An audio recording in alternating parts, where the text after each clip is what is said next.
Bueno, jóvenes, continuando con el tema de genética y sus conceptos básicos, vamos a recordar un poco lo que hicimos en la clase pasada acerca de unos conceptos básicos que debemos conocer y tener presente en genética y que lo vamos a utilizar en el transcurso de esta clase, donde vamos a ver las leyes de Mendel, que son muy importantes para definir lo que es la herencia y cómo se transmite una característica o un carácter de una generación a otra. Entre los términos, entre los términos que tenemos que tener en cuenta para estudiar los conceptos básicos de genética, primero debemos reconocer lo que es el genoma. El genoma es la totalidad del material genético que contiene toda la información necesaria para hacer o construir una célula o un organismo a partir de otro. Entre los conceptos básicos de genética tenemos el gen, ya ustedes lo conocen, es una región de ADN que codifica al RNA. Un alelo es cada una de las variantes de un locus, o sea, de una posición, y cada alelo aporta diferentes variaciones al carácter que afecta. En organismos diploides, recuerdan que son los dos N, los alelos de un mismo sitio se ubican físicamente en los pares de cromosomas homólogos. Hablando de cromosomas homólogos, son los cromosomas que vienen uno del papá y uno de la mamá con las mismas características.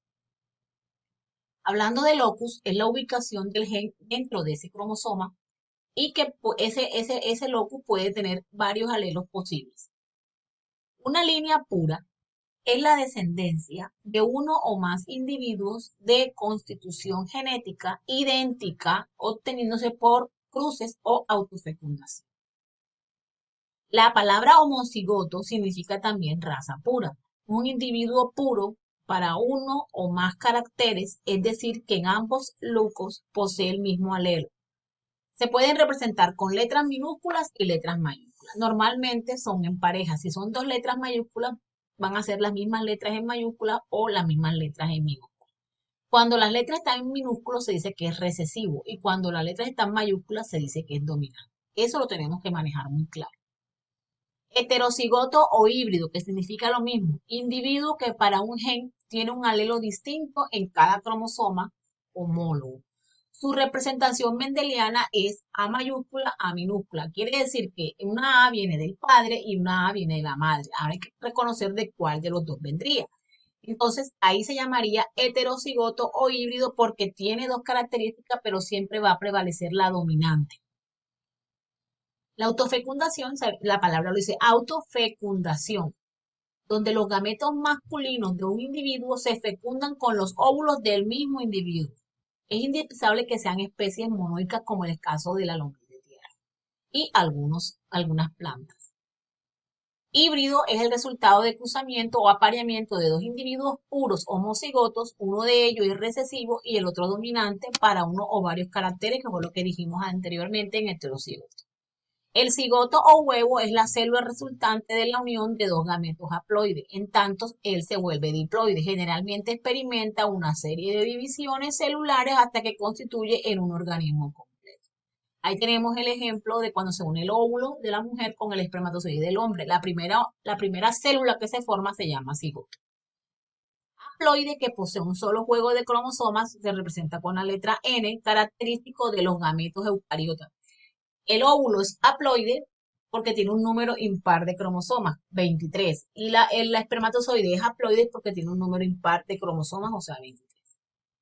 Cromosomas que tiene el doble de juego de cromosomas, o sea, 2 genes. La célula que se forma, que es el cigoto, a partir de una célula haploide, que es el óvulo, y una célula haploide, que es el espermatozoide, al unirse esas dos células, N más N forman un organismo diploide, que sería el cigoto, o sea, 2 genes. Los cromosomas son estructuras que en el interior de la célula contienen la información genética. Cada cromosoma de nuestras células está formado por moléculas de ADN asociadas a ARN y proteínas. Contienen los genes que determinan todos los rasgos genéticos de nosotros, de los animales o de las plantas.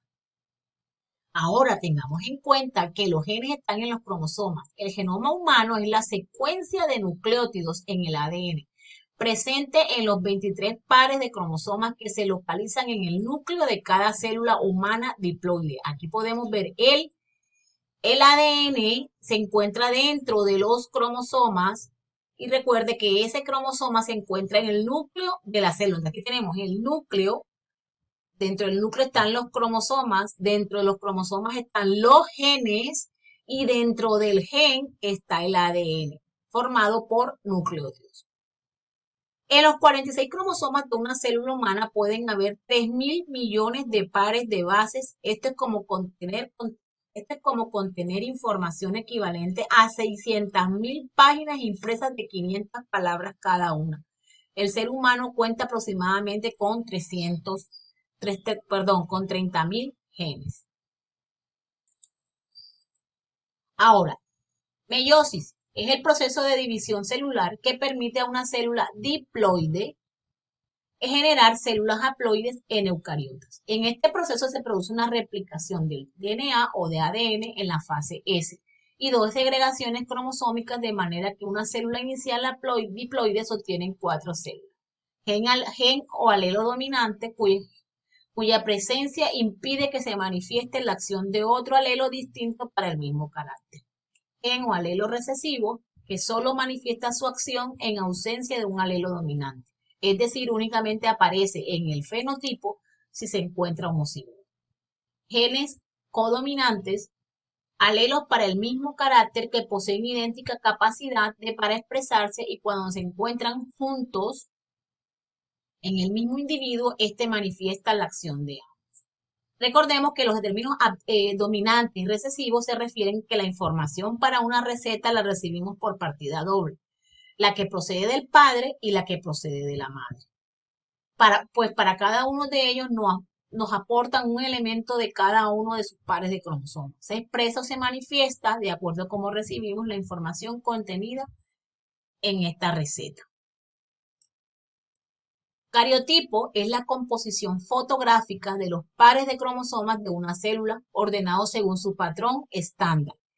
En un cariotipo encontramos el conjunto de características que permite reconocer la dotación cromosómica de una célula. El autosoma es todo cromosoma que no sea sexual, o sea, los cromosomas que hacen parte de la piel, del estómago, del intestino, son diferentes al óvulo y a la espermatozoide. Aquí vemos un dibujo de un cariotipo donde me está mostrando el cariotipo de una mujer y el cariotipo de un hombre. ¿Sí? Lo que son los cromosomas sexuales XY para el hombre y XX para la mujer se llaman caracteres ligados al sexo. Y los 22 cromosomas van a ser autosómicos.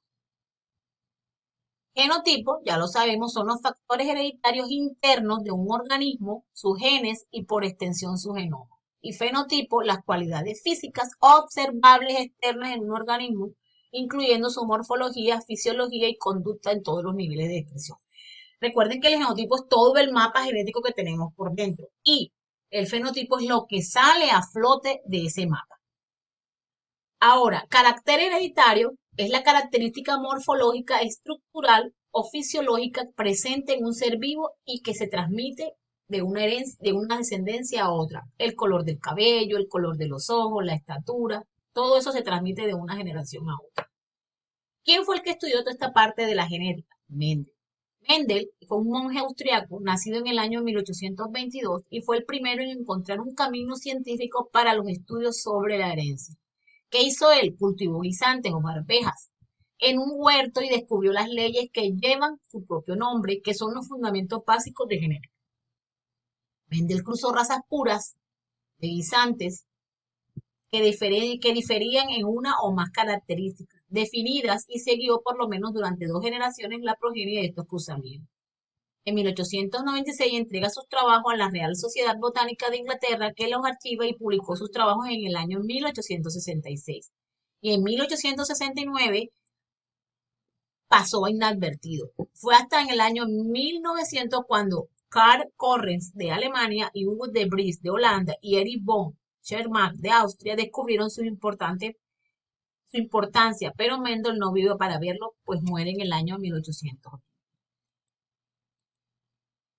¿En qué consistieron los trabajos de Mendel? Entre el año 1856 y 1863 cultivó 28.000 plantas de arveja, común especie que escogió para la facilidad de obtener sus semillas y se cultivó, no requiere mucho espacio.